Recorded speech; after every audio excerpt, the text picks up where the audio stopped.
Spoiler alert, the films we review on the Slashers and Screamers podcast are guaranteed to be spoiled in full if you listen beyond this point. If you've not seen the film we're reviewing this week, I urge you to find it and watch it to your heart's content before joining us. But if you don't care and just want to listen to fun conversations, then by all means stick around for Slashers and Screamers. Groovy. It's just a creepy movie. It definitely creeps you out for sure. Somebody has to be perfect, so it might as well be me. Talk about deja vu. You live to tell the tale.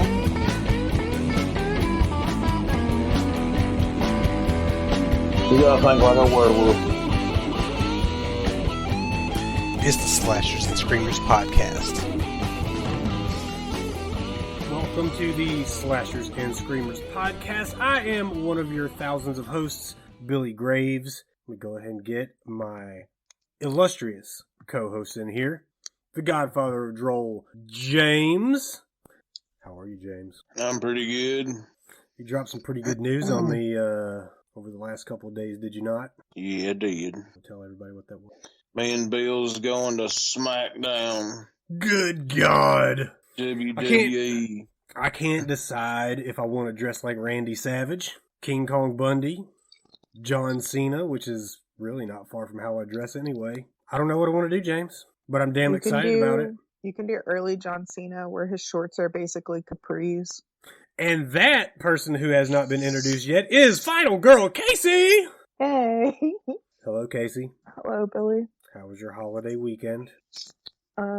As to be expected, incredible. And yours? Okay.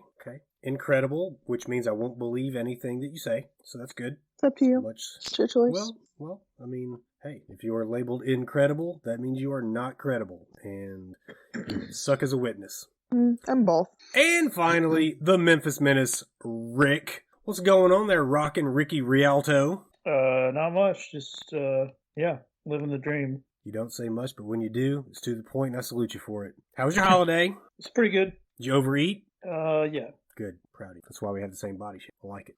I made some... Not for long, because you said joined the gym or whatever. Yeah. I forgot that I tweeted that.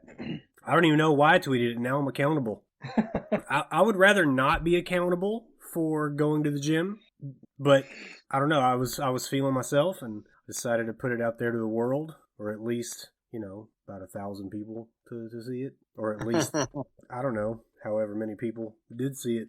Because I know that, I told you verbally about it, and you're going to be up here hanging and banging at Planet Fitness in Portland, Tennessee. I started watching Ronnie Coleman videos as soon as I heard about it. Picking up Buicks and bending them in half. Well, my schedule's a little bit crazy, so however we can fit this in is how we're going to have to fit it in, but you got to do something, because you got all those little, wannabe tough guys on your multiple football teams, and they're probably starting to think that Coach JB is a push-around. That's right. They might try me, Bill. Well, you need to tell... Yeah, man, you need to tell the biggest one that you push people his size out of the way looking for somebody to fight. Plus, I could get my cardio up for running around on the sideline.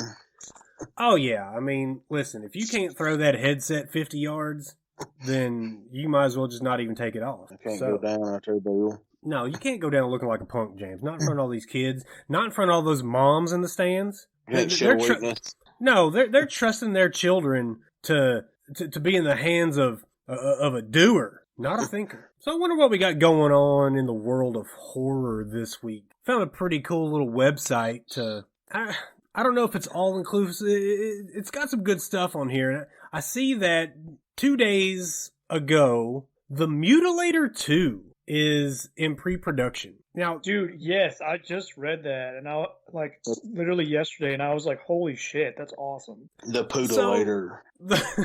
So the Poodleator 2 is I got something for all them horror fans, Bill. Oh God, what could it be? Shudder sucks. What? You suck. Rick represents exactly who you were aiming that at, right? You pay $4.99. You can watch me anytime, anywhere. He'll dance on a hay bale for $4.99. And why does it suck, James? Because I couldn't watch the damn thing I seen. It looked at least halfway decent. You were pretty excited about it. I can't even watch it. What was You it? texted me, said, "Hey, look at this movie, Bill. What's that all about?" I don't know, but I'm gonna give you my credentials for Shudder so you can watch. If I'd have paid $4.99 and got the damn shit that I got last night, What movie was it? I'd have probably burnt down the fucking Shudder itself. I'd have found their fucking wherever they're broadcasting, however they put their shit out. I took it out like Commando. I believe what James is alluding to is the fact that he didn't get to see anything at all because he tried to bring it up on his PlayStation, and the PlayStation browser sucks. Whatever the browser is they use doesn't it won't play a lot of types of video formats, and It doesn't support Flash, so. Flash is definitely one of them, and Hell else am I supposed to watch it? Who's using the PlayStation browser in 2021 anyway, honestly? well, I still use it for I certain use things. TV. I still use it for certain things, and I ain't but got here's no damn smart TV. well, I can tell you this: there should be an app by now for Shudder. My TV's retarded. There ain't no app for. There is an app. There's an app, but I'm saying there needs to be an app on the PlayStation Store, and there's not. The movie I was going to watch is Death Valley. What's that all Says about? the mercenaries seek to rescue a scientist from a secret facility, but they are not alone. Well, if it's up to James, they're alone because he Sounds ain't like a seeing it. Great. They had you at Mercenaries, didn't they? Watch it. I ain't went to fucking watch it. Yeah, the first thing was Mercenaries, and I was like, Oh! I So we It got was the just Poodle-later 2. We've got... bunch. This is a Shudder original too. I don't know what that means. Probably fucking junk. But Listen, I saw a couple of things that were Shudder originals. I haven't seen them yet. I saw them on there, and they look pretty good. Not to give any spoilers, but I've got my movie picked, and I found it on Shudder for next week. I don't think it's a Shudder original, but I hadn't heard of it elsewhere, so I don't know. oh, listen to this, Bill. 2 hired guns commissioned to rescue an imprisoned scientist from a secret facility are hunted down by a terrifying creature of unknown origin. Oh God! See, that's double jeopardy for James. You got hired guns and creatures. Pretty good creature feature. I was pleasantly surprised. Wait, you saw it? No, I'm just reading these. The Thanks. reviews. Be Yeah. careful though, James, because those reviews, they don't give a damn if they spoil the movie or not. This is okay. Nothing special, but nothing bad either. A decent monster film, but not gonna knock your socks off. I'm gonna save that for my review this week. Well, James. Well, there's a movie I didn't watch, Bill, but I did find Randy Savage singing Jingle Bells, and that made me happy. I might have to put that at the end of the podcast. After Shudder sucked. So Then yeah, I'll be getting is that a month or is that one time $4.99? that's $4.99 a month. But there's we've got some promo codes that we gave out last week that would knock off a pretty good chunk of that yearly rate if you were to buy it all at once. I got a film. I got a camera on a donkey eating a bale of hay right now. You can watch it all day long for $2.99 a month. Top content from the Godfather of Droll James. And it'll get a new hay bale every 3 days. So the trailer just dropped, or at least maybe one of a new trailer for The Curse of La Patasola. I don't know what that's all about, so let's look at it. Pot of soul. Pot of soil. Patasola. This looks like something that might be along the lines of La Llorona, but on a weekend camping trip, 2 struggling couples encounter a vampiric monster from Amazonian folklore, testing their relationships, their courage, and their will to survive. Is this what we're watching? No, this is something that was just released. Looks like the release date's going to be middle of January 2022. Where'd you see that at? I'm seeing this on the website, upcominghorrormovies.com. Oh. I like a good witch movie. That's a vampire, Bill. Well, you know what I mean. Witches and vampires are two different things. That's true. That's true. Well, but, it's along the same lines, though, right? No. Well, Witches and vampires are completely different. Well, neither one of them are real, unless you count Stevie Nicks. We do. Actually, you talking about vampires. I was listening to one of my podcasts. Vampires are. Yes. They're starting to come out, Bill. Now, are we talking about Dracula, or are we talking about, like, some emo goth late teenager who just happens to drink a little bit of blood every now and then? I'm talking about real vampires, Bill. Pointy teeth kind. Well, I got pointy teeth, James. They're in New Orleans. Well, those are just Cajuns. Some of them have pointy teeth, too. You Won't Be Alone, rated R, set in an isolated mountain village in the 19th century Macedonia. You Won't Be Alone follows a young girl who is kidnapped and transformed into a witch by an ancient spirit. This one's got, how do you say her name? Numi Rapace, and I'm already won over. Who is that? I know that name.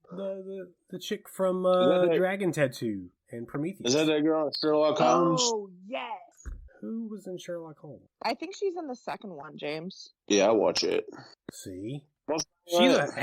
She's a hammer, and she's like the hammer in just about any damn thing she's in. I don't care who else is in it.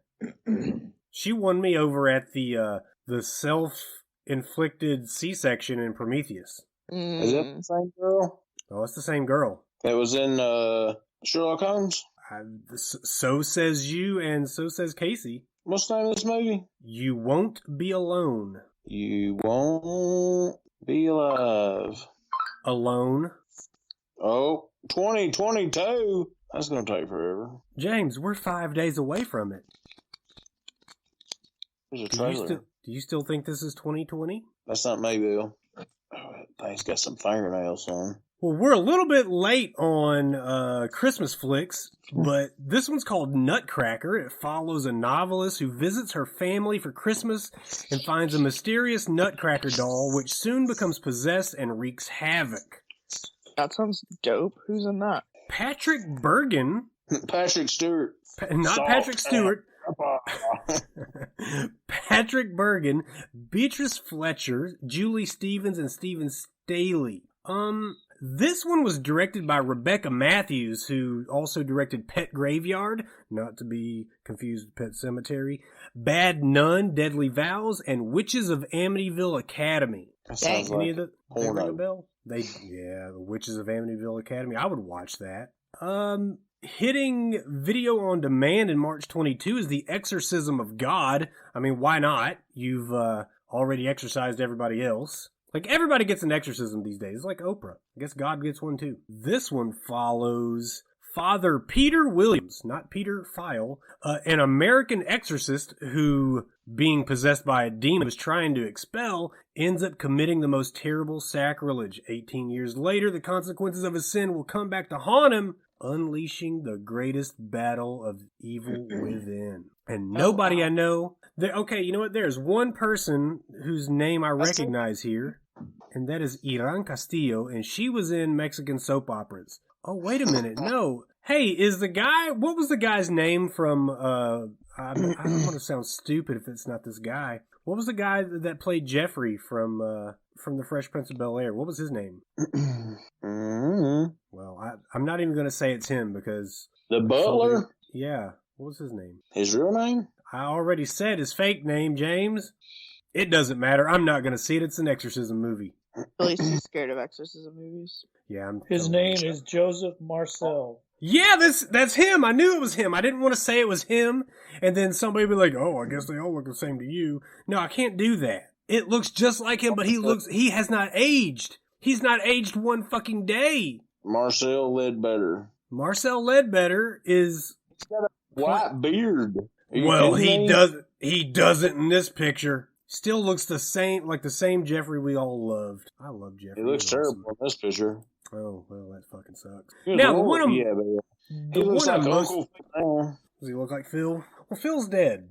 R.I.P., unfortunately. But there's one film here listed that I was the most excited to tell you guys about. The name of this one is The Last Train to New York. Wait, have I heard something about this? I don't know. And I don't know at what point of production they're in, but it says here there's no official plot yet, but the original was set in South Korea and followed a group of people on a train during a zombie apocalypse. Yes, that's right. We are getting an American remake of Train to Busan. That's what it is. I was like, that sounds so Great. familiar to me. That'll be garbage. You know what, Rick? Why don't you let it happen first before you start shitting on it? I know you hate zombies. That's why you don't watch The Walking Dead. Why is it controversial? I don't hate zombies. Who said it was controversial? Yeah, who said that? It says South Korean zombie movie Train to Busan is getting a controversial American remake we now know is called Last Train to New York. Last Train to Clarksville. I don't know. What would be controversial about it? At this point, it seems like any controversy would, kind of be swept away by all the shit that nobody cares about, or at least didn't used to care about. Well, that's what we got this week in, I guess, horror. It's not really this week, but they were all announced, or at least updated this week. I thought that was a pretty good little tidbit of news. But guys, I got, we've been playing Crack the Case for a little while, and it's fun, and kind of wanted to change things up a little bit. So over the holidays, some little stocking stuffers that I got for, my boys, I ran across a game that I hadn't seen in a while, and I thought, man, this would be fun to play on the podcast, especially on our year-end episode, because we're not going to have another one until 2022. I didn't even think about that shit. Yeah, this is it. Finito. Our very next episode will happen, hopefully, on January 2nd, so that's 2022, y'all. Last time I checked, January starts the new year. So, that's crazy. What do you guys say we play a few rounds of a game called 5 Second Rule? Sure. Yay. Is it a spooky game? No, not at all. Is that where you pick something off of it? Yes, this is where you pick. I need you all to drop something on the floor and then pick it up and eat it. Video on. Yeah, video on, and put your hands behind your back. And eat it off the floor. And you have to be finished in 5 seconds. No, James, I'm glad you asked for clarification on this. The name of this game is 5 Second Rule. That means you have 5 seconds to name 3 of an item that I ask you. So if I say name 3 South American countries, you have 5 seconds to come up with Venezuela, Chile, Argentina. And you win, right? You get to keep your card. I have 5 cards laying out in no I don't know what you'd call it. They're all randomized. I just laid 5 down for each of you. At the end of the 5 rounds, whoever has the most cards is el ganador or la ganadora. So I don't know. Is somebody's audio? Is it my audio? Is my No, audio? somebody Okay? did something. It's not even moving, so... It I'm does feeling sound like so... James? No, I ain't got no rappers. Spooky. I don't hear it now. James, are you clear on the rules here? Something about 5 seconds. I don't know. Yeah, you got 5 seconds to name 3 things that I ask for. Rick, you clear? Yep. All right, don't be petting your cat in the middle of this. She'll distract you. She's in the living room. Okay, Casey, you clear? I'm good. All right, and because I didn't know what order to go in, and it's not really fair to anybody to go first, I asked my son to give me some type of order, and he said go alphabetically. So, Casey, you are first. Okay. All right, so I do understand that you won't be able to hear our timer, but I've got a 5-second timer that I can hear. Use your mental timer, and I will start the 5-second timer when I say the last word of your category. So, Casey, final girl Casey, name 3 yellow foods. Yellow Skittles, lemons, and lemon pound cake. Nailed it. Good job. And that was right on the 5-second mark, too. Took me a second. Was gonna name yellow M&Ms and decided against it. Yeah. When you start debating, that's when you fucked yourself. Don't have time to debate with only 5 seconds. James, name 3 muscles. Trapezoid.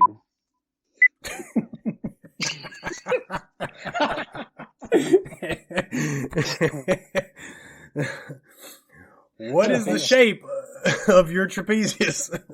My trapezius are trapezoids. Oh, I'm dead. Pretty good. So, something I failed to mention at the beginning. If you do not get your 3, the next person in line can steal your card by naming the 3 things on the back of your card. So, Rick, to steal, name 3 military ranks. Private, sergeant, colonel. Oh, with time to spare. Good job, Pickles. All right, Rick, and this is for your card. Wow, this is bullshit. I know you're going to get this. Name 3 European countries. France, Liechtenstein, Luxembourg. I'm pretty sure Liechtenstein is in Asia.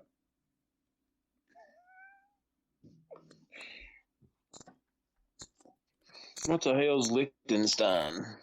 I'm pretty sure that was a guy that played center for the Washington football team like 5 seasons ago. Corey Liechtenstein.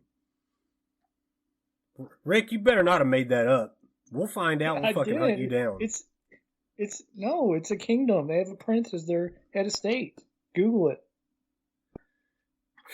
I don't want to I think I was in Google a movie. I was in a movie one time. Liechtenstein? Yeah. Don't take up for him, James. Karl von Liechtenstein. Casey! Yeah, it was Name. something. I'm sure it was. Rick wouldn't lie. Casey, name 3 musicals. Annie, Hello, Dolly, Cabaret. Shit. Okay. The hills are alive with the sound of music. Another example. I really wish I would ask you instead, James. Because he would have just sung all the lines from his favorite musicals. James! Hate to disappoint. Oh, well. James loves to disappoint. James, name 3 ways to celebrate a birthday. A party.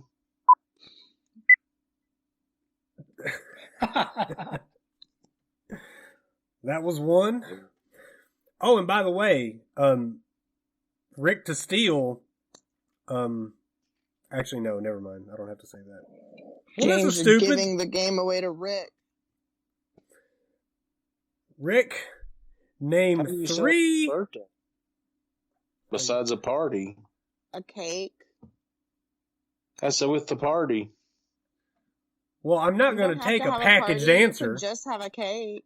You could say both. You could say party, cake, beer, strippers. That's People weird. who put their clothes on for money. Don't want to leave those people out. Never nudes. Yeah, never nudes. Rick, to steal. Name 3 countries in the United Nations. Ireland, Scotland, Wales. I thought Scotland wasn't in it. Oh, you said the UN? Oh, I'm thinking you said the UK. My bad. Oh my lord! Gonna have to throw. I don't even know what to do with a discarded card. I guess I'll put it over Rick here. doesn't get that card and has to go to the next one. Well, Rick just loses his thing. So now it's 2 for Casey, 2 for Rick. What was Casey. supposed to be done? Naming 3 things. How do I get a card? You get a card by naming 3 things In 5 seconds. in 5 seconds.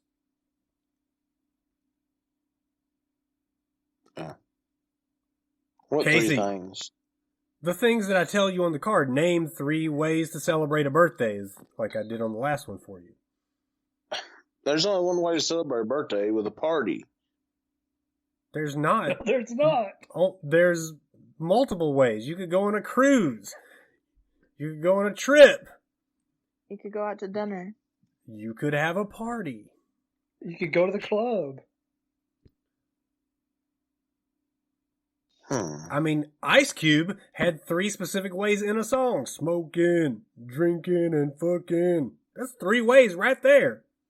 He done that for his birthday? He might have. Probably. But that's 3 things you could do for your birthday. I better not catch you smoking. I really don't want to catch you doing any of that.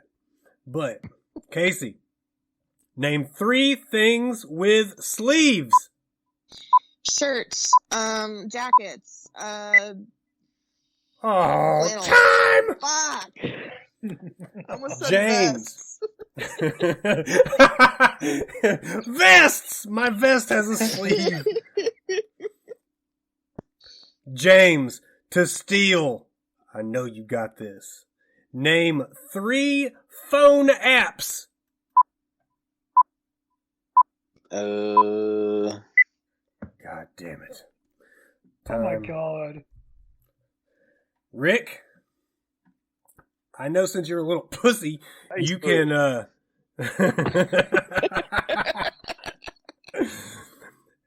we almost had to switch to 5-minute rule, James. Rick, name 3 phobias. People, spaces, elevators. You have to say the names, Yeah. Oh, I don't not what they're fucking afraid know. of. Trichodecaphobia. That's the only one I know. Arachnophobia. Arachnophobia. I'm afraid of Ricks with 8 legs. Casey, to That's steal. hard, because that's long. It's not supposed to be easy, Rick. If it was easy, like Snapchat, Facebook, yeah, Snapchat, Facebook? Facebook, Twitter, Oh, okay. Adult Friend Finder. Adult Friend Finder, Pay Lakes. Casey, to steal. I'm afraid you're going to get this one. Name 3 celebrity award shows. Grammys, the Emmys, the Tonys. The Tonys. Obviously named after Tony Danza. Obviously. James, I believe this is... Famously giving out the award each year for Who's the Boss. James, I feel like you can get this one. Name 3 types or styles of underwear. Boxers, briefs, and jockeys. What are jockeys? I don't know. Type of underwear? I'll take it. Rick. Okay, I need this is a very important D that I'm pronouncing here. Name 3 fads. Beanie Babies. Fucking shit. I don't know. Oh, fucking shit. Casey, to steal. Name 3 Broadway shows. Okay, Wicked, Sound of Music, and Chicago. Time. What'd you say? Wicked, Sound of Music, Chicago. See, I said time at the same time. I don't think I'm going to be able to allow that one. No, you didn't. I did. I said it at the same time you said whatever you said. That's why I couldn't No, hear you you. didn't, because I heard you say it after. Guys, I know this is a conflict of interest. Did y'all hear her say Chicago before I said time? You said time before after she got done. I said it after she got done? She was done talking and you said time. Okay, well, you know, the podcast isn't going to lie to us. When we listen back, we're going to be able to hear it. James, name... I allowed it, by the way. James, name 3 pizza ingredients. Cheese, sauce, and pepperonis. By God. Got 2. Pickle Rick, name 3 things you do. Okay, let me rephrase this for the PG audience. Name 3 things someone does when they wake up. Shower, brush your teeth, check the phone. All right. There's a reason I pivoted away from you, Rick. Casey, name 3 birthstones. Diamond, ruby, sapphire. Is diamond a birthstone? For April. I'll be damned. What's for June? It's either pearl or alexandrite based where you look. I like pearls though. James, name 3 of Winnie the Pooh's friends. Tigger, Eeyore, and Piglet. The 3 I said in my head. James is catching up here. Catching up to Rick anyway.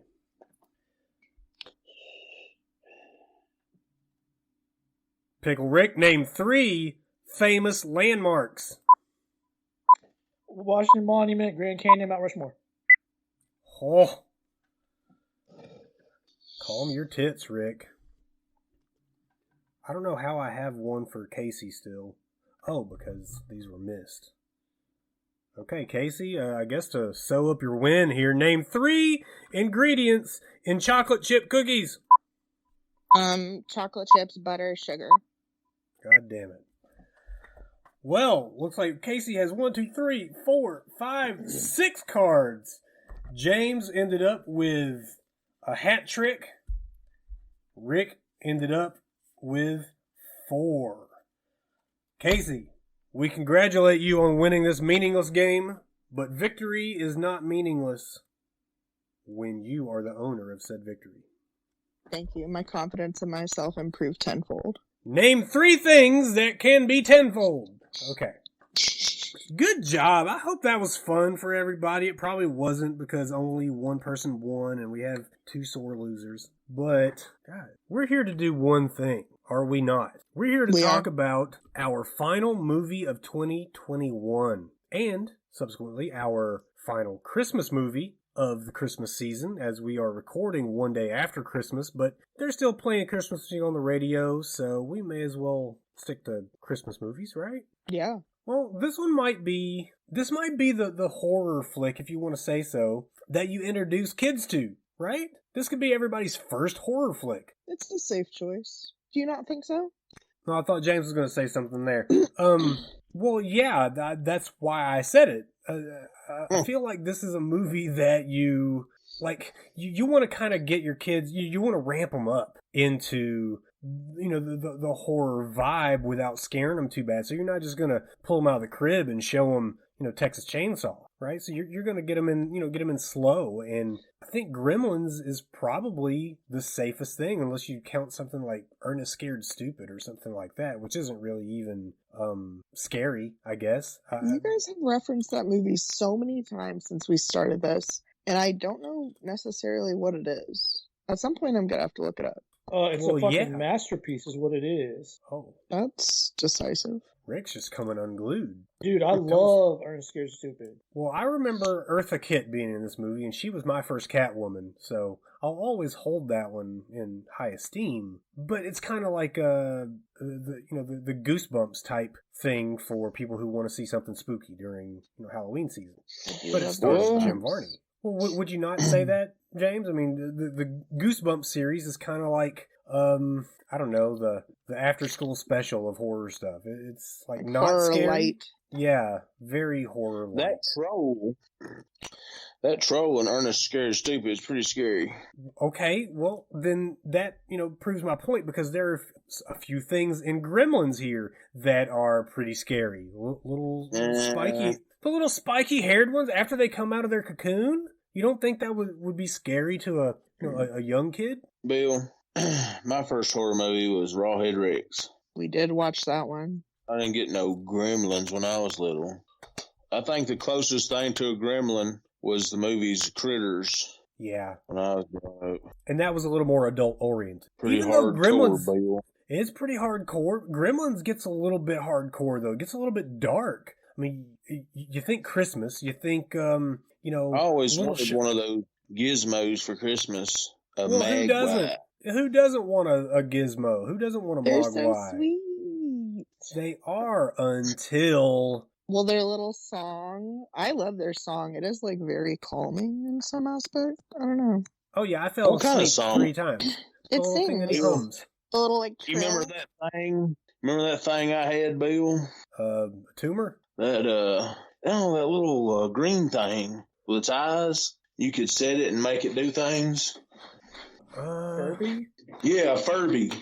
I'm pretty Yeah, sure Furbies were based off of mogwai. I'm looking this up. Please do. I mean, they were too close to not be related, though, right, James? Originally released in 1998.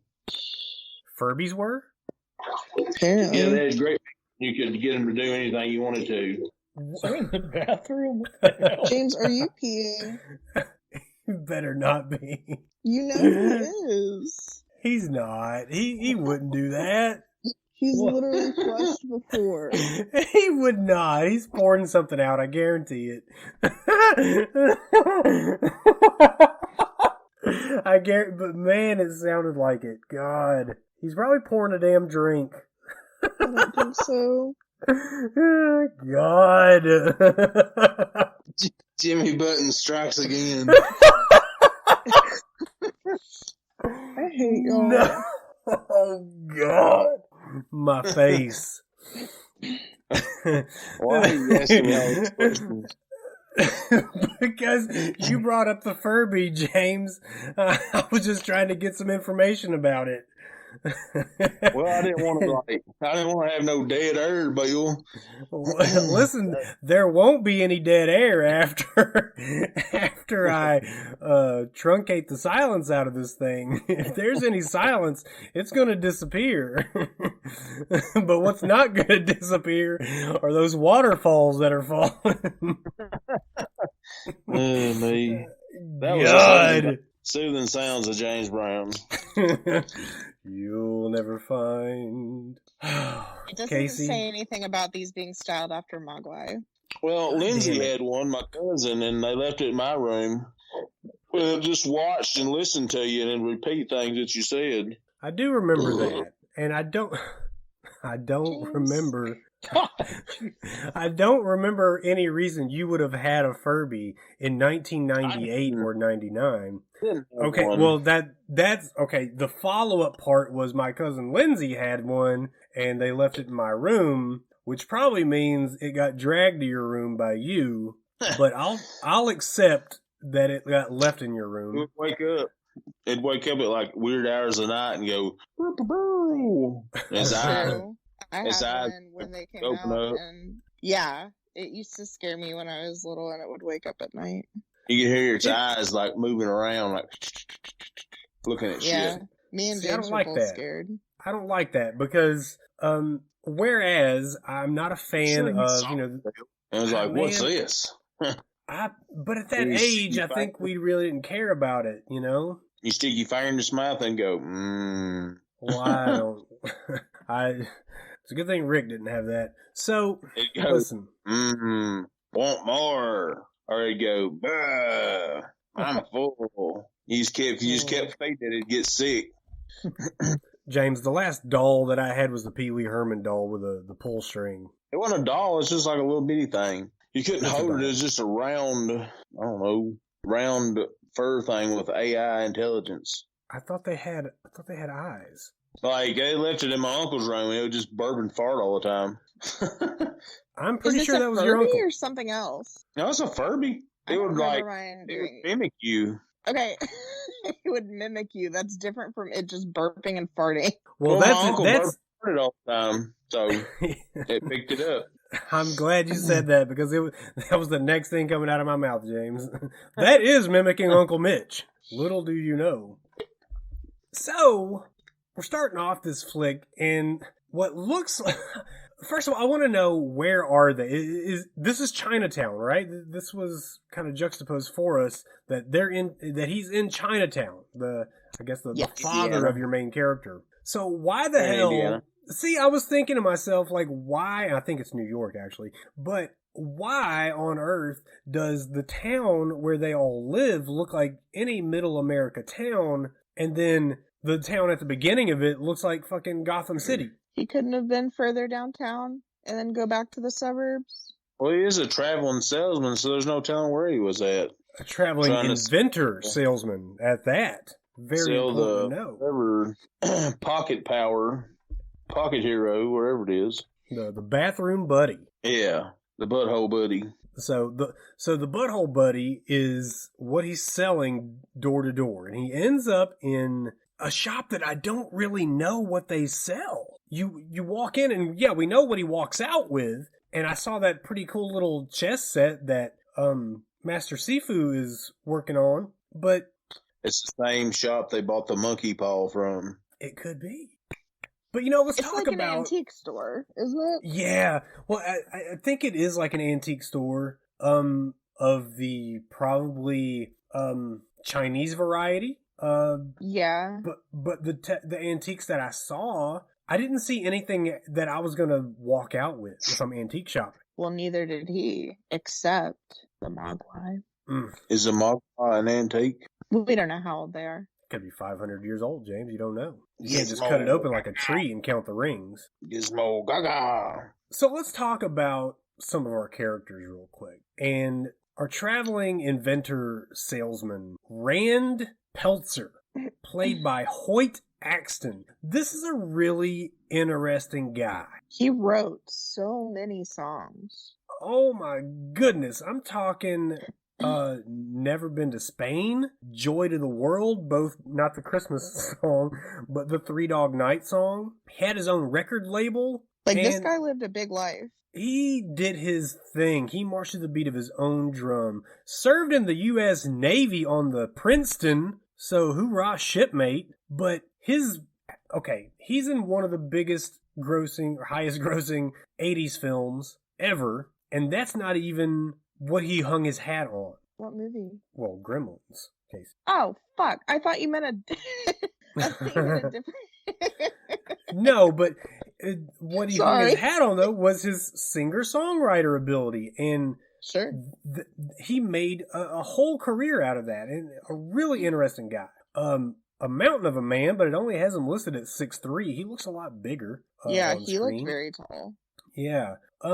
And one really interesting thing that I learned reading up on him was he improvised his line. He stuck to an outline, but he improvised nearly all his lines. He seemed very natural. Yeah, and knowing that prior to watching the film, I kind of did the same thing that we did with Coherence. And I just listened to the flow of everybody's conversation. Whereas in this one, I've listened to his conversation versus everyone else's, and I could totally see him improvising everything that he said. He's already got a really soothing voice. I guess I just paid more attention to him this time around, knowing what we know. I like that, though. It's like in our friend of the pod, Jim's Burkett's movie, where everyone was just kind of given a goal for their scene. Coherence. Yeah, you had one guy on screen who was kind of the bring it all back in guy, and I think that was, I can't remember his name. Was it Amir? It wasn't Amir. I'm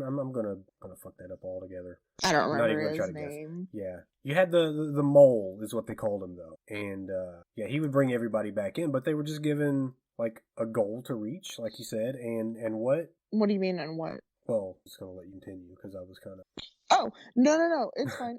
I was just saying, hearing this about Hoyt Axton and him being able to kind of follow a guide, but, for the most part, go with the flow as far as lines go. It makes me think of how natural everyone in Coherence was when they were given the goal and were just allowed to, say it and communicate it in their own way. Well, he had me ready to buy about 15 bathroom buddies for next Christmas. And speaking of Christmas, it is Christmas time in this movie, and we know that all your last-minute shopping can only be done in the underbelly of your town's local black market. So this is where he finds himself. But he's not really there to shop, right? He's there in business, selling his gadgets. You see that he monetizes everything. Any idea that happens in this movie, he's like, well, hey, that's a perfect idea. He wanted to monetize fucking Gizmo from the jump. As soon as he saw he or she could reproduce, I don't know if Gizmo Mogwai is... You have to think if he's reproducing. If it's reproducing, it's got to be a female, but no, I guess it could be a gender-neutral creature. I don't think they ever say. In fact, they actually might refer to Gizmo as a he, but that just bends my mind with the reproduction. But either way, Christmas shopping, down in the bowels of hell, stumbles upon Gizmo. And, he's there in business, selling everything, which, I guess he should. But what's he got? This bathroom buddy. He's like, he's got the juicer. First of all, let's talk about the failed, gadgetry of Mr. Peltzer here. You got the bathroom buddy that doesn't work ever. You got that juicer that throws, that scene is hilarious. Yeah. It works for a few seconds. Galligan starts smiling, and then it just fucking explodes. What else did he have? I know there were more. Those are the two that I think of. That juicer. Oh my god, that had me laughing. I hadn't thought about that scene in a while because I haven't seen this movie in a few years. Very fun. Oh, there was the coffee maker where the coffee looked like motor oil. Oh. Disgusting. So, am I to understand this right, that Billy, who is the son of Rand, played by Zach Galligan... Galligan? I would say Galligan, yeah. Okay, I get him and Vince Gilligan mixed up. Fuck it. I think he's the Breaking Bad guy. Yeah. Similar. Yeah, very similar guys. So, Billy, who's the son of Rand, he's the sole breadwinner in his home? Seems like the only... Yeah. And the follow-up question to that, the father in the home, where his child is providing for him, is out in shady parts of town buying exotic creatures with money that's not coming in regularly? It's Christmas, Billy. He just dropped 200 bones on a Mogwai. He did, yeah. Billy's got his own problems, though. I mean, he works at a bank, first of all, and he's got an issue with this lady, Mrs. Gulch. I can't remember her name. Mrs. D something? Deagle? Yeah. Is it Deagle? I think it is Deagle, who wants to take his dog to the pound for destroying her lawn or something. Hater ass hoe. Oh. Gizmo Gaga. I couldn't believe she talked to a little dog like that.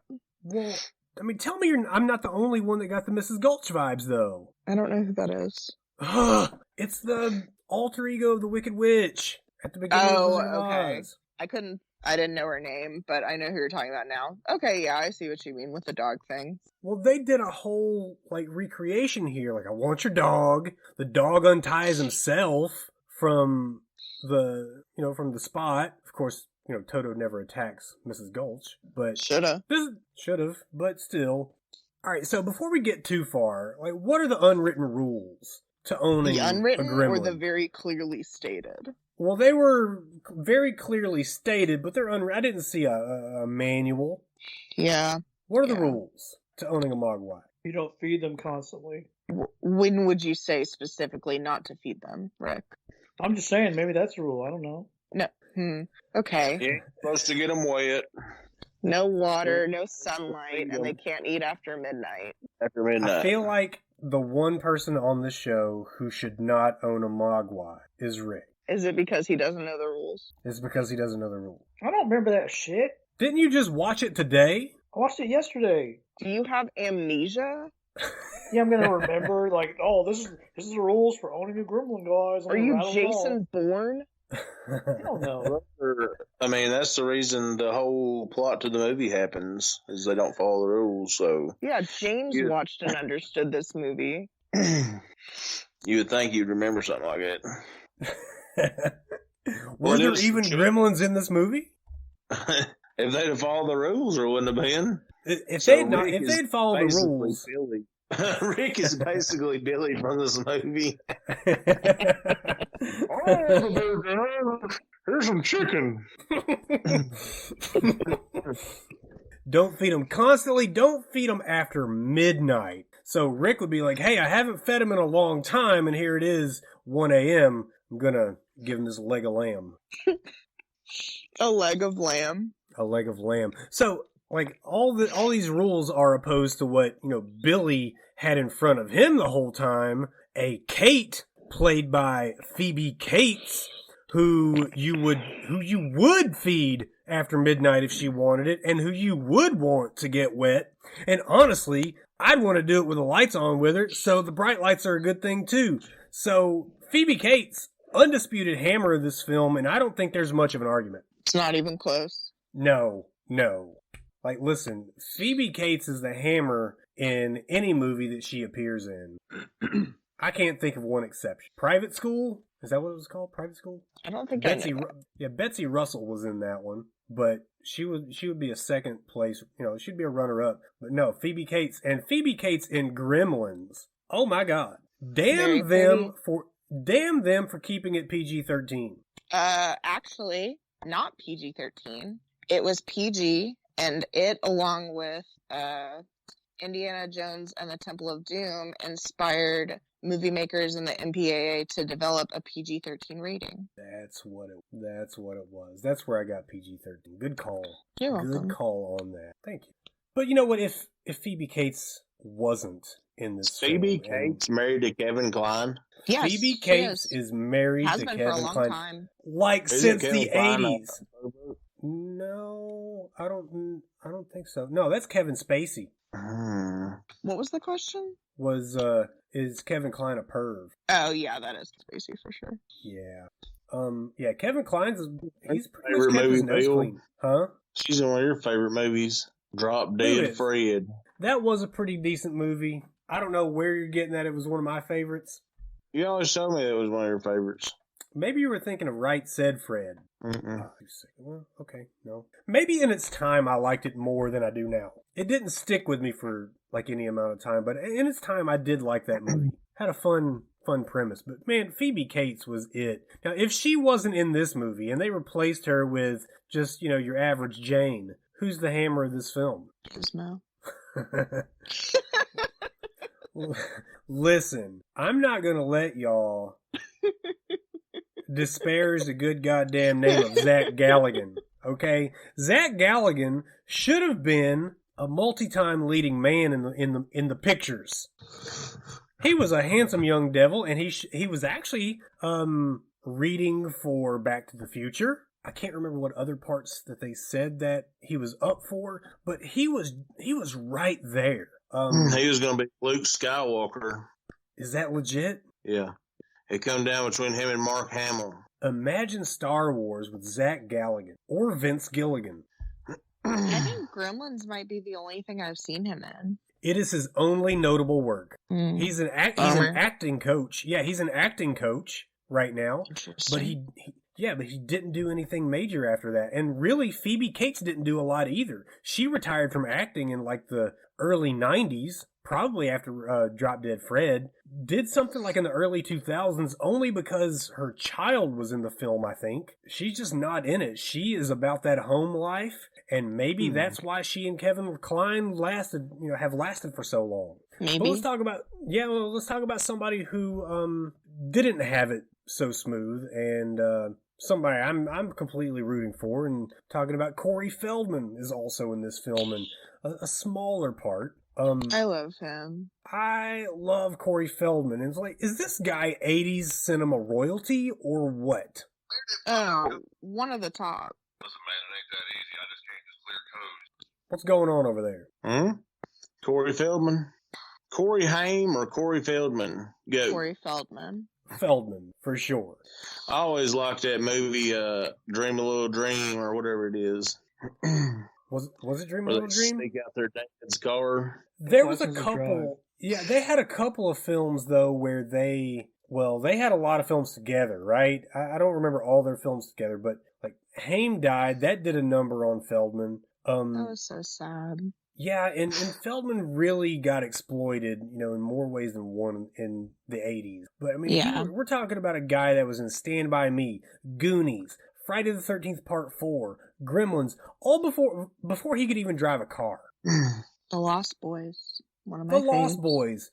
Probably around the time he started driving. But I mean, gosh, he was he was in everything. And I really hope if there's another Friday the 13th flick, they can get Corey to reprise his Tommy Jarvis role. That would be fun. Yeah, I just think that'd be a good thing for a guy who really, hasn't had it so good sometimes. It'll be another 20 years till that happens. Well, I thought the court case was nearly over, but I guess they've been saying that for a while. But fuck Corey Feldman and Gremlins, though. Really. It's kind of his fault that what happens, right? Rand gave him the rundown. It's Feldman's clumsy ass, it's why Gizmo got wet. It was an accident. Oh, fuck that kid. Fuck Pete, not Corey Feldman. Pete gets on my damn nerves. So, he gets wet. Some fucking fur balls pop out of his back.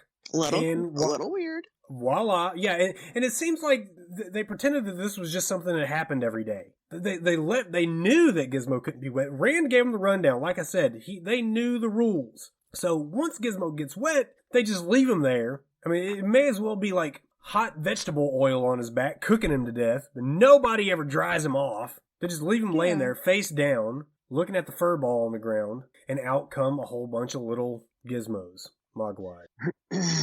And by the way, if you didn't know already, the word Mogwai, I believe, is Cantonese, could be Mandarin, and it means devil. It is Cantonese. So, if you are of the Canton descent and you were watching this for the first time, spoiler alert at the beginning, Mogwai, devil, okay. So you got all these little nasty ones though. They kind of they're a little more rambunctious than like Stripe. Yeah, you got Stripe. I don't know if they had like other nicknames, but they all got their little personalities. There's so many that it's kind of difficult to keep up with. But they get together and they're just raising hell. Completely raising hell. They're playing little arcade games, hocking up loogies on the carpet, making the dog's life probably a little bit of hell. He's laying there having to worry about losing his spot as the man's best friend because, Hoyt Wilhelm, whatever his name was, Hoyt Axton, he wants to monetize everything and get one in every household in America, thus replacing the dog as the household pet. But these guys, they don't just stay in that form. I guess it would have been bad enough had they just stayed in that form, but the point where they leave the food out. He feeds them the chicken after midnight, Rick, and the doctor has, he's got the one over to the side in a cage, and he's kind of doing blood tests on him, leaves a half-eaten sandwich out on the counter overnight, just walks away like, oh, I'm going to call it a night. I'm going to leave the sandwich here. Probably going to finish it the next morning. Well, he gets a bite of his own after midnight. So now these creatures are going through what? Like some kind of metamorphosis, right? Yeah, changing completely. So they're no longer furry. They're now little scaly, slimy creatures. Gizmo. They're all fucked up, James. All They fucked look up. much less friendly. Yeah, less friendly. And here's... All right, so once they go into their, their transformation, that's when the movie kind of gets a little more fun for me. Now, nobody's rooting for the Gremlins, right? But you gotta admit, they get... Okay, well, I don't want to speak for everybody. Maybe you are. Maybe Rick is. But the children at home aren't, are they? I don't know. Well, they get pretty creative. Green, they're pretty cute. I would own one by itself. I already do. So... when they all get together in their second phase, that's when shit gets crazy. And they start offing people. In some of the most creative ways and most fun ways. These little guys have personality. Big ones. So, what's your favorite? I don't even know how you would call it. I don't want to call them murders. They are murders. Like my favorite of Mogwai or murders like... No. Like, how are these Mogwai taking out their victims? Like, one of my favorite is when they all collectively get in the bulldozer and drive into the couple's home, and they're just behind the wheel giving it hell. Fucking love that scene. What's your favorite? That might be my favorite too, honestly. It's such a funny moment seeing them all like that. But there's a part of me that really likes the scene with Mrs. Deagle on her stair lift. Oh, God.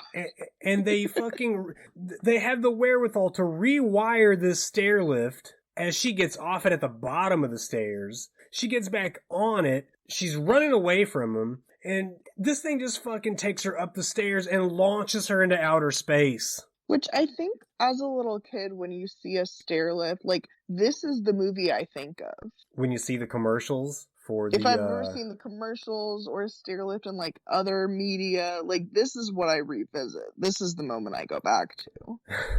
Well, so for every, I guess, Mogwai kill, Mogwai murder, there's, equally impressive Mogwai kills. You got, they're microwaving them, blending it. The blending yes, reminds the blender scene. It reminds me of You're Next. Oh man, when she like sticks him with the blender and blends his little head. That's so good, so damn good. But that whole kitchen sequence, top to bottom, hilarious. And well, it's almost like we get a montage of chaos from both sides. It all happens pretty fast. And it's something that if you haven't seen the film, you need to check this out because it is some of the most fun sequences in any. Well, in this movie, this is where after the transformation, after the metamorphosis, this is where the rubber hits the road, and the movie just becomes really fun. It was really cute before, now it's just really fun. All the chaos that ensues between the gremlins and the humans, but with green blood all over the kitchen. Green blood all over the kitchen. Well, Dad is off at some inventors convention. He can't seem to, I guess, keep his shit straight because there's so many more advanced inventors there. He's taken the dog, so the dog can help Billy and Phoebe and Mom. So they're on their own. And these Mogwai have Gizmo, and they're basically torturing him. So once they get Gizmo out of everything, and they track this, I guess the creature from the lab, he was a little bit different than the rest of them, was he not? He was a little stronger. Am I remembering that right? So. Yeah, I think they made him as kind of like the boss. The boss Mogwai. So, like, there's a part where, they track him to the YMCA, and, like, the creature, like, broken in, the super Mogwai had broken in, takes a swipe at them, and then, like, Billy comes in just in time to see it jump into the pool, multiplying. Now, like, they're outnumbered, they got to retreat from the YMCA. Was it a YMCA? I think that sounds right. Yeah, it was. And a few minutes later, a bunch of little gremlins emerge. And, Billy's home, takes his mom to see the doctor for the wounds and all that. He goes to the police station to get the cops to take some action, or at least warn some people. The cops think he's fucking drunk. They don't do anything, and I don't think the cops have done anything in any movie that we reviewed where there are cops. No. So the first calls are coming in about freak accident and fires, calls by the gremlins, and the cops go to check things out. Finally, and that just leaves Billy alone in the station. Of course, the gremlins are, super busy little creatures, and they want to destroy everything. They injure a man who's putting mail in a mailbox. They tamper with the electrical grid, causing, sparks to fly out and, lights to go on and off all over town. They cause car crashes. There's the stair lift incident, which is amazing. They get into the snowplow, kill the couple. Of course, Pete, he manages to he's got experience with this shit, man. He's already taken care of Jason Voorhees. So, like, little gremlins ain't shit to him. So he's keeping them at bay from his window. This ending, I guess, sequence, does it really ever... Why am I hearing Darth Vader? Does it ever really close off the possibility of a second movie, or was this left as a cliffhanger? I mean, there is a second movie. I know there's a second movie, but did we expect a second movie when this one was over? I thought so, because we've got the guy telling Billy that one day, he can be with Gizmo again, and Gizmo will be waiting, blah, blah, blah. So I think definitely they left it open to a sequel. Okay, yeah, I guess that makes sense.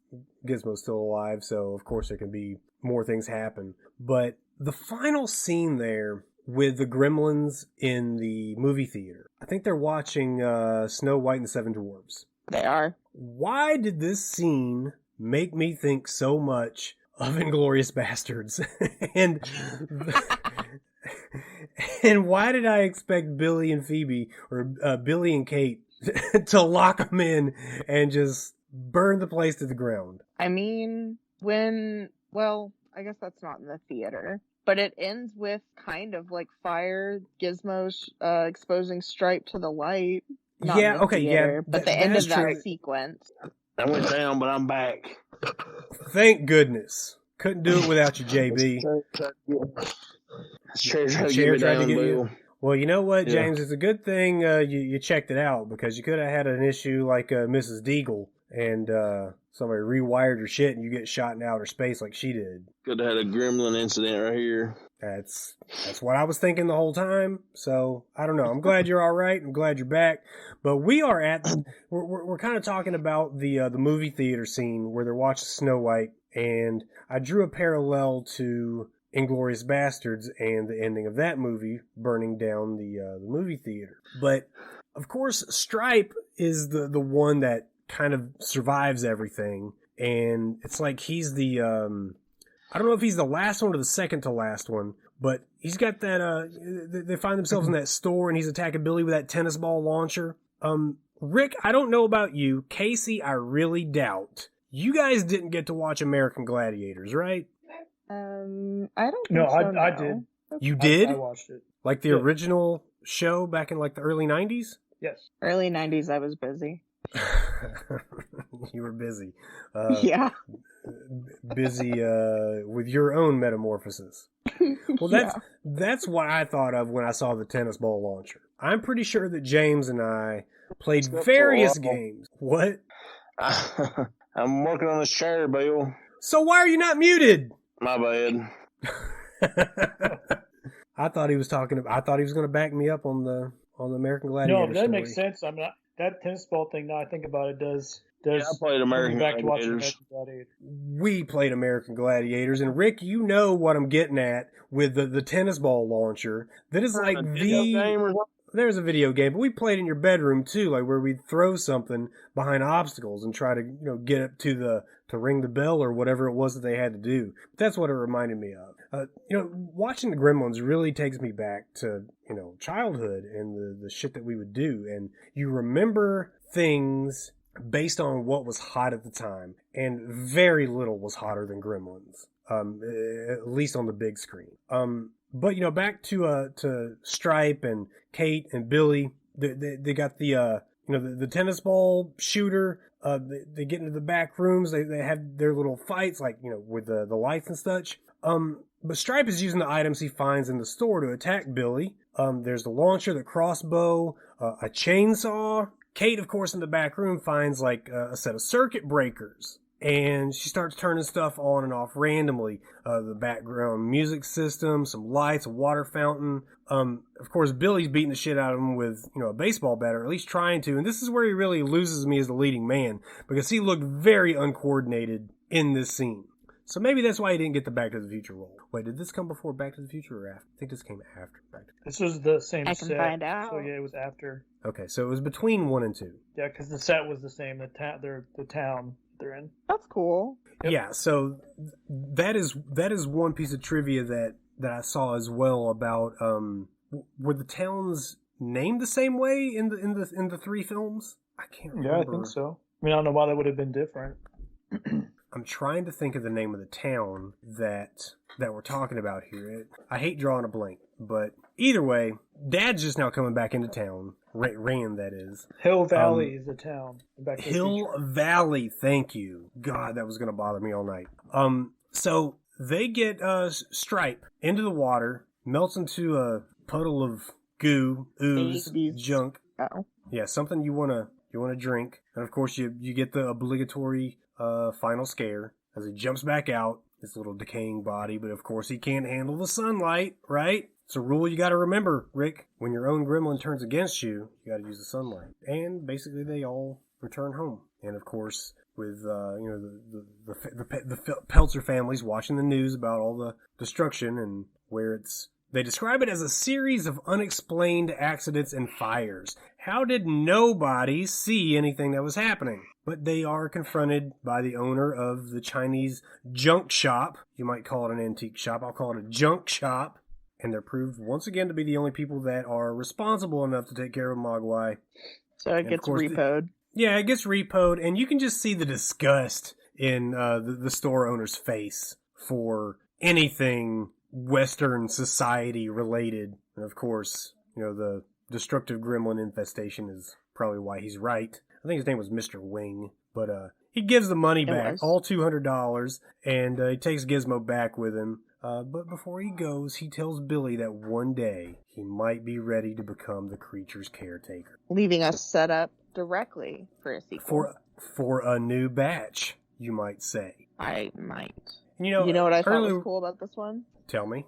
The scene in the store where Stripe attacks Billy with a chainsaw was not in the script. It was added as an homage to the Texas Chainsaw Massacre. What? Yep. No way. Yes. How cool is that? I just wonder if I watch again, looking for homages, if I'm going to catch any more. I mean, Spielberg.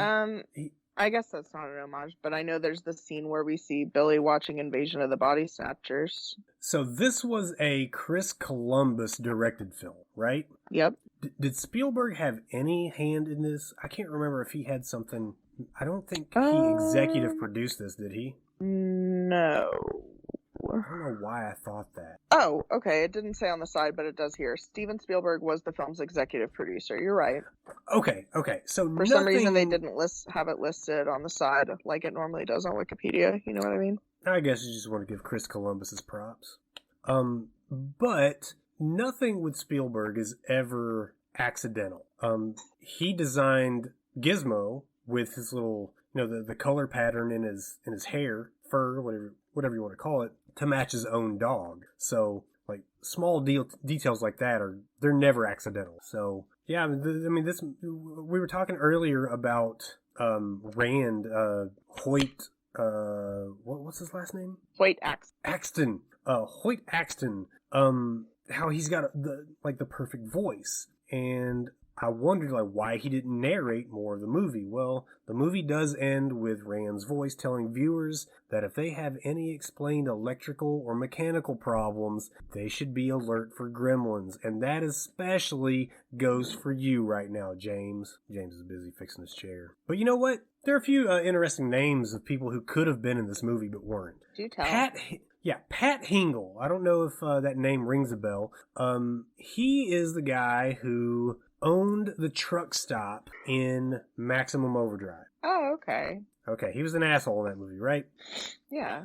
Apparently, he had the best reading for this film for Rand's part. But because it was so impressive, they did not cast him because they didn't want his performance to overshadow anything in the movie. So Pat Hingle as Rand Peltzer could have been very different, but I'm pretty happy that they stayed with our troubadour. I agree. Yeah, now, in the part of Billy, we could have had a couple of other 80s heartthrob actors in Judd Nelson and I love them. And Emilio Estevez. Oh, that's fun. Yeah, so imagine Pat Hingle and Emilio Estevez in both Gremlins and Maximum Overdrive.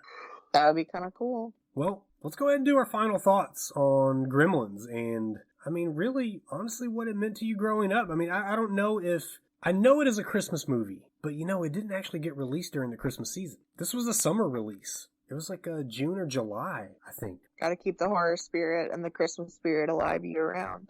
Year round. But it's a Christmas staple for me. It's definitely a month of December viewing for me, as it was this time. But man, if this isn't the first horror flick that you're showing to your kids, it should be one of them. Casey, what say you? Actually, no, hang on. We got to save you for last. This was your pick. I did pick this movie. Pickle Rick, what do you think about Gremlins, man? I'm back again. Oh God! Just in time, Rick. What? Give it to me. I never saw it. I never saw it when I was young, so I can't really come from that mindset. Honestly, I saw it when I was in my 20s. I was just okay. So I wasn't really didn't grow up with it or anything. It's not one of my favorites. I'm not gonna say it sucks. Just it's okay. Oh my lord! What do you mean when you were in your 20s? Dude, I was still in your 20s. I was born in '87. When do you think I would have watched this? When you were a kid. Yeah. I didn't watch. I was pretty sheltered, so I did not watch this. I can tell you that much. That checks out. Okay. Now, James. Not gonna deny it. So. Well, at this point, it'd be hard to deny. JB, what are your final thoughts on Gremlins? Bill, you better not edit none of this. Better leave it in full length. The director's cut. Director's cut. We'll call it the droll cut. Zack Snyder, James Brown cut. Yeah. I've been stuck in a reclining chair for the past 30 minutes. I hope you are sweating your balls off. What was more exciting? Me stuck in this chair or the Gremlin movie? Me stuck Definitely in the this chair. Gremlin movie. I can only imagine, James, that you were all the way reclined and you couldn't get unreclined and your legs are just flailing in the air. Well, that's what happened, Bill. That's what I thought. And it's Well, electric, James, so well, you know what? I don't know if you heard what I said earlier, but it was a quote from old Rand Paul. What's his last name? Rand McNally. Rand Axton. That Yeah, Hoyt made the Axton? huh? Hoyt Axton? Yeah. Bill Yeah, Paxton. I keep saying Rand Axton. Yeah, Hoyt Axton. Rand He's Peltzer. Rand Peltzer. He tells viewers that if you have any unexplained electrical or mechanical problems, they should be alert for Gremlins. So Well, that's you, Bill, James. I've got a Gremlin because somebody chewed these wires into you. And I was Good stuck God. reclined all the way back, so there's definitely a Gremlin in here. James, give us your final thoughts on Gremlins. I know you loved it. I love this movie since I've got my Gremlin of my own. Well, you know what to do, James. You don't feed them after midnight, you don't get them wet, and you don't expose them to sunlight. Or as Rick would say, you don't get them wet after midnight, you don't feed them in water, and don't turn on the lights. So, Casey, first thing I need are your final thoughts, and then we got to know about those critic reviews. Well, let's talk about the critic reviews first, and then I'll tell you what I thought. By all means. Also, we haven't acknowledged it. Actually, maybe we have. Did we already talk about? I don't know, because I don't know. Billy, cut this part out. But I don't know what we talked about in the goddamn Rick's Rundown thing Oh my already. God. We didn't even do a We Rick's didn't do rundown. Oh, I assumed you recorded it separate. I guess you're assumed gonna. I assumed that I forgot about it. Goddamn, Rick, I didn't put it in my notes. You got a I rundown, guess you're Rick? gonna record it separately. No, sir. No, I ma'am. mean, it's a little too late now. We're gonna do it after your critic reviews. Whatever. Okay. Then we haven't discussed it. Hallie Mendel was Gizmo. Holy shit. He was How Gizmo. funny is that? And he's a germaphobe. He's so This movie weird. had to be fraught with germs. I don't think I, think knew he- that. Yeah, I think he's just making that up as a thing to do on TV. You think so? You don't think he's? I think he's really a germaphobe. I think he's freaking weird, dude. Would you want to touch people's hands all day? I don't think that's germaphobic. I mean, fist What bump. I mean, I'm not a germaphobe and I don't touch Why? people's hands all day. So Yeah, I think Hand that's sanitizer. fine. Rick, we live in a pandemic. Hand sanitizer. Used it before the pandemic. I'm just carry saying. on, Casey. Anyway, Gremlins has an 85% on Rotten Tomatoes, which is pretty great. As far as critic reviews, when we're looking at the good, we can say that one says a thrilling anti-Christmas product effectively mocking other no-nonsense evil alien endeavors to become a staple of the horror comedy subgenre. Huh.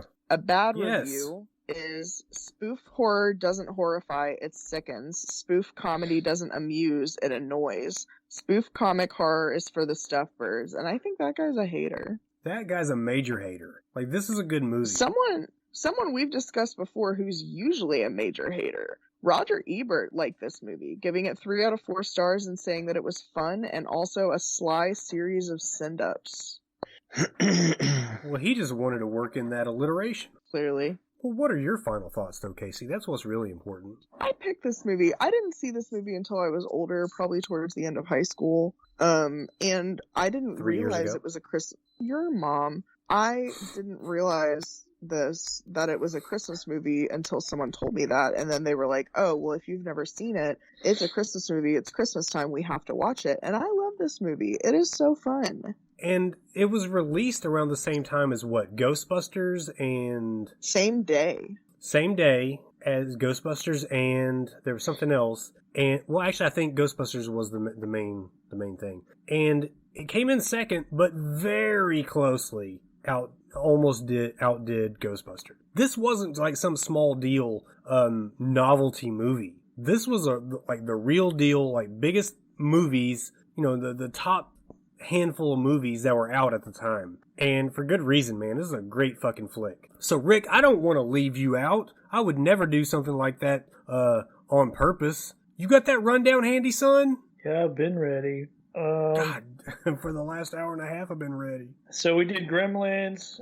Chris Columbus. It was written by him. We did Home Alone 1 and 2. There's a lot of people in it. I'm just going to go over the main ones, honestly. Phoebe Cates. She was in, like we said, Fast Times at Ridgemont High, Gremlins, Drop Dead Fred. She's best in Fast Times at Ridgemont High in that pool scene. Thank you very much. Then Judge Reinhold was Gerald Hopkins. He's been in Fast Times at Ridgemont High, Ruthless People, Stripes, Beverly Hills Cop, all the Santa Claus movies. Dick Miller. He's been in 180 films. He's been in Explorers, Piranha, The Howling, Bucket of Blood, Little Shop of Horrors, Chopping Mall, Night of the Creeps, Terminator, The Burbs, Small Soldiers, Quake. And Corey Feldman, he was Pete Fontaine. Billy mentioned Friday the 13th Final Chapter, Goonies, Stand By Me, License to Drive, Dream a Little Dream, Lost Boys. And I don't know, Billy, is this the commentator? Harry Carey Jr. was Mr. Anderson? Is that the commentator, or is that not even related to him? Harry Jr. has to be. I don't think it says Harry Carey Jr. Mr. Anderson. I didn't know, but Howie Mandel is Gizmo. I didn't see Harry Carey in this. I didn't see Harry Carey Jr. Harry Carey Jr. Mr. Anderson. There's a Harry Carey Jr. that's a singer. Like a singer-songwriter. He does like a lot of crap. That's who it is. I don't know. Plays the piano, I think. Maybe it's no relation to the Cubs. Harry Carey that does the Cubs. He was the son of Harry Carey Jr. was like already old at this time, right? Harry Carey Sr. was in like silent films and shit like that. Yeah, Harry Carey Jr. was born in 1921. What if the moon was made of cheese? Hi! What's your favorite planet? Mine's the sun. Would you rather be the top scientist in your field or have mad cow disease? I'm Big Mad Cow. Guys, I guess we need to go ahead and narrow down what we're going to watch next week. I believe that would be my pick, right? So narrow down. Well, I mean, are we casting a vote? I'm declaring. I'm declaring what we're going to watch in the week to come. What are we watching? To kick off the 2022 year, or let's call it the 2022 season of slashers and screamers. Guys, I found this film on Shudder. I'm sure it can be found in other places, but I found it on Shudder, something that James detests. This movie is about a young driver, 16, 17 years old, who gets in a little automobile accident and exchanges information with the person who rammed her. Well, that person turns out to be quite the stalker in the 2016 flick Fender Bender. I know you're going to like it. It hits on a few things. We've got a guy skulking around in his vehicle. We've got a little home invasion stuff going on. And it's really stalky. So I know it's something for all three of you. And I believe our listeners as well. The name of this film is Fender Bender. No big stars. Sounds like a movie I'll detest. We can only hope so, James. Has anybody already seen Fender Bender? Nobody know who Mindbender is. Oh, yeah, that's our guy. We got to check on Jim Burkett, by the way. See how that, not GoFundMe, what's it called? That Kickstarter campaign went. God, I can't wait for that shit. Has anybody seen Fender Bender? James hasn't seen Fender Bender? No. God damn, it takes like pulling teeth. Okay, nobody's seen it. I mean, this is going to be a fresh watch for all four of us. I've seen it. You rat bastard. So, for the Godfather of Droll James, for the Memphis Maniac Rick, and for Final Girl Casey, I am Billy Graves. This was the Slashers and Screamers podcast. We will catch you in the gag.